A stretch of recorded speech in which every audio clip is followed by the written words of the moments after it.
अरे बाप हो, अरे दादा, ये ठंडा या मौत का मौसम। लगता है कि बस इसी ठंडी में निपट जाएंगे हम। नहीं, बात तो तुम्हारी सही है। इस बार की ठंड ही कुछ ज्यादा है। लगता है कि इस ठंडी में तापने के लिए चारों तरफ आग जलानी पड़ेगी। अब देखो, आगे से ताप रहे हैं, लेकिन पीछे से ऐसा लग रहा है कि जैसे किसी ने पानी छोड़ दिया हो। अरे चाचा, बिल्कुल सही लग रहा है तुम्हें। बस फर्क ये है कि तुम्हारे ऊपर पानी नहीं, मूत छोड़ा जा रहा है। जरा अपने पीछे देखो, कैसे तुम्हारे ऊपर मूत्र विसर्जन नहीं, मूत्र अर्पण किया जा रहा है। साले तेरी तो, साले अपने बाप के ऊपर जाके मूत। अभी तो सिर्फ तेरा पैर तोड़ा है, अगली बार तू मुझे दिख गया ना तो तेरा गला भी तोड़ दूंगा। अरे चाचा, रहने दो, उस बेचारे की कोई गलती नहीं है। कोई गलती नहीं है? आज वो मूत के गया है, कल वो हक देगा तब भी तुम कहोगे उसकी कोई गलती नहीं है। अरे चाचा, अब तुम खुद देखो, कोहरा ही इतना पड़ रहा है कि सामने क्या हो रहा है वो नहीं दिख रहा, तो उसको तुम कहाँ से दिखोगे। इसीलिए हमने कहा कि उस बेचारे की कोई गलती नहीं है। अरे बाप हो, अरे दादा, यहाँ हम लोगों के दांत जम चुके हैं और इनको देखो, इतनी ठंड में बनियाइन पहिर के बैठे हैं, वो भी आग से इतनी दूर। ऐसा का है भैया, तुमको ठंड नहीं लगती है का? यहाँ जितने भी लोगों को ठंडी लग रही है ना, वो सब है नौटंकीबाज। बेटा, जब इससे 10 गुना ज्यादा ठंड पड़ती है ना, तब भी हम बर्फ के पानी से नहाते हैं, तो ये ठंड कौन सी चीज है? शरीर है चूहे जैसा और बात है हाथी वाली। चाहे ठंडी का मौसम बिना नहाए निकल जाता हो, लेकिन कहेंगे कि बर्फ के पानी से नहाते हैं। जिसको खुद की जिंदगी प्यारी नहीं होगी वही नहाएगा बर्फ के पानी से। ये बातें सिर्फ सुनने में अच्छी लगती हैं।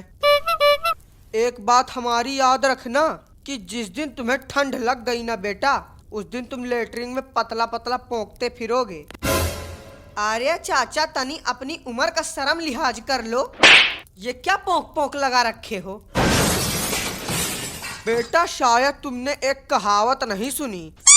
कौन सी कहावत चाचा? वो कहावत है कि जैसे जैसे बढ़े उमरिया वतना ही मिले सजा।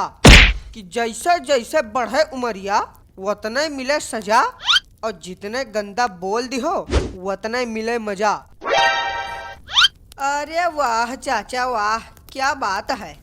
कहावत सुनकर तो एकदम मजा ही आ गया। हाँ, लेकिन हमने ये कहावत तो कभी नहीं सुनी। किसने लिखी है इतनी गंदी कहावत? जानना चाहते हो तो सुनो। जो महापुरुष बैठे हैं तुम्हारे सामने, जिनको देख शर्मा जाते हैं आईने, जिनको देख दुश्मन लगते हैं कांपने, जो 10 कदम चलने में लगते हैं हाँफने, वो महान कहावत रचयिता श्री श्री चटोरा लाल प्रसाद अर्थात हम ही हैं इस कहावत के रचयिता। अरे चाचा, तुम में इतना टैलेंट कहाँ से आया और कब से चालू किया ये नया बिजनेस? बस यही कोई 1.5 साल से, और टैलेंट तो हम में बचपन से है। टैलेंट तो है चाचा में, लेकिन बस नकल करने का। ये लिखता कोई और है, बस चाचा अपना नाम डाल देते हैं। नकल करने के साथ साथ लड़ाई करने का टैलेंट भी हम में है।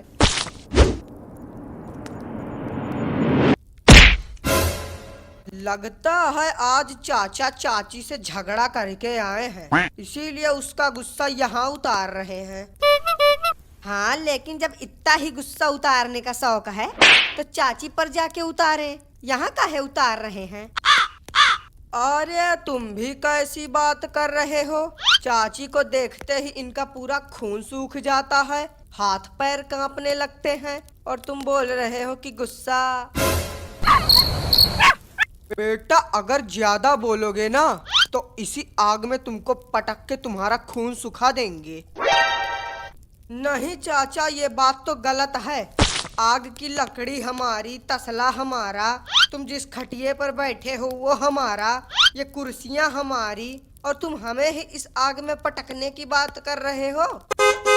हाँ, चाचा की बात सही तो है। खुद की लकड़ियों की आग में खुद ही समाधि ले लेना, अलग से अंतिम संस्कार करने की जरूरत नहीं पड़ेगी।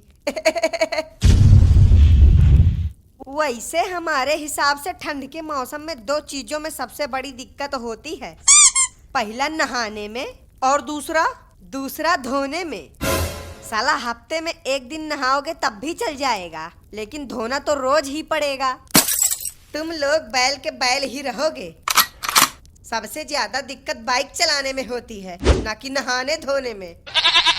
काहे भैया, ठंडी में बाइक स्टार्ट नहीं होती है का, या धक्का मार के चलाना पड़ता है? बेटा, तुम ठंडी में धक्का मार ही नहीं पाओगे, क्योंकि ठंड और कोहरा इतना पड़ता है ना कि दिन में ही रतौंधी हो जाती है, और इसी कोहरे में कौन सा गाड़ी वाला किसको ठोक दे पता भी नहीं चलता है।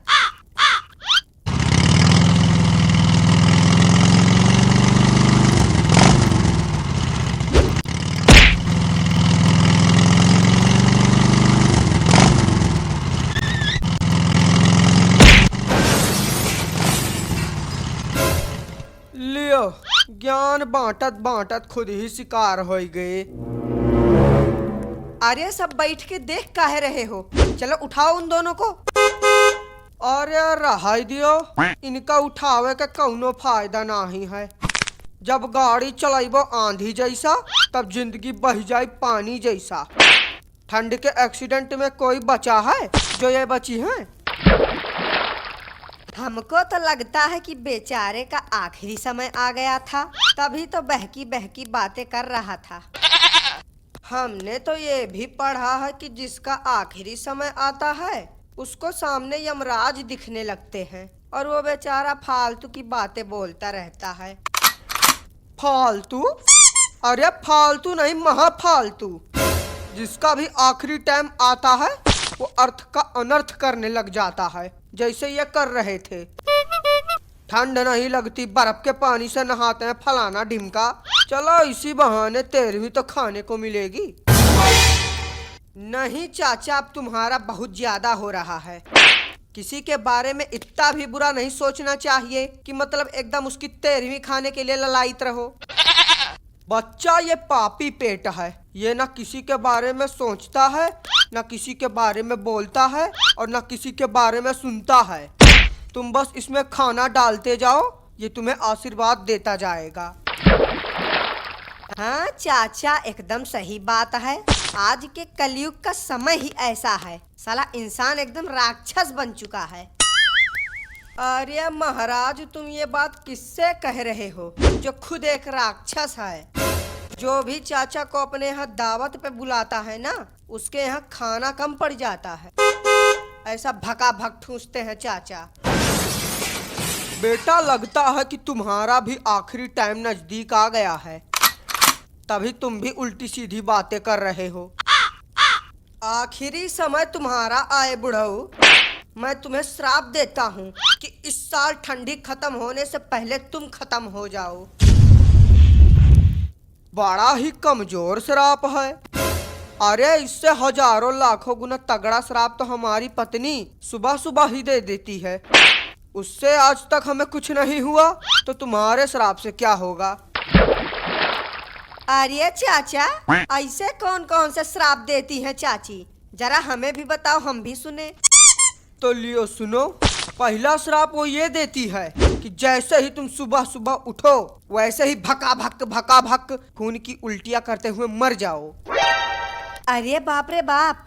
दूसरा श्राप वो ये देती है कि लैट्रिन करते टाइम तुम जितना तेज जोर लगाओ, उतनी ही तेजी से तुम्हारे प्राण तुम्हारे शरीर से निकल जाएं।